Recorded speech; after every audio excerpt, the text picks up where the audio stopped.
খুনি হাসিনা এবং তার দোসরদের যদি যৌক্তিক বিচার হয়, তাদের ফাঁসি হবে শাপলায়, তাদের ফাঁসি হবে পিলখানায়, তাদের ফাঁসি হবে জুলাইয়ের প্রত্যেকটা প্রান্তরে। আমাদের দাবি স্পষ্ট, শাপলায় শুধু গণহত্যা চালানো হয়েছে তা না, কতজনকে হত্যা করা হয়েছে সেই সংখ্যা নিয়ে মশকরা করা হয়।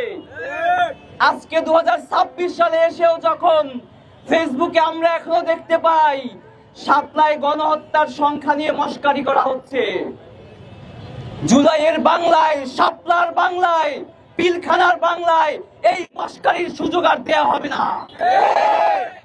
আমরা শাপলার একজন শহীদকেও ভালোভাবে চিনি না। এদেশের আলেম সমাজকে রাষ্ট্রের কোন স্টেক হোল্ডারে জায়গা দেওয়া হয় না। সংখ্যাগরিষ্ঠ মুসলমান দেশের নাগরিক হয়ে আমাদের জন্য লজ্জা। এই শাপলাকে আমাদের বাঁচিয়ে রাখতে হবে। এটা 13 শাহবাগ না, এটা 2026 সালের শাপলা। আমরা স্পষ্ট করে বলতে চাই, 2013 সালে রাতের অন্ধকারে এই শাপলা চত্বরে যে নৃশংস গণহত্যা চালানো হয়েছে তার সুষ্ঠু তদন্ত করে বিচার করতে হবে। একই সাথে ক্ষতিগ্রস্ত শহীদ পরিবার, আহতদেরকে রাষ্ট্রের দায়িত্ব নিতে হবে।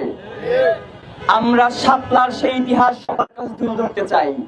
একই সাথে শুধু শাপলা না, আজকের এই শাপলায় দাঁড়িয়ে পিলখানা, শাপলা, জুলাই সহ এই বাংলাদেশের যত গণহত্যা হয়েছে, যত হত্যা হয়েছে, রাষ্ট্রের সকল হত্যার বিচার করতে হবে।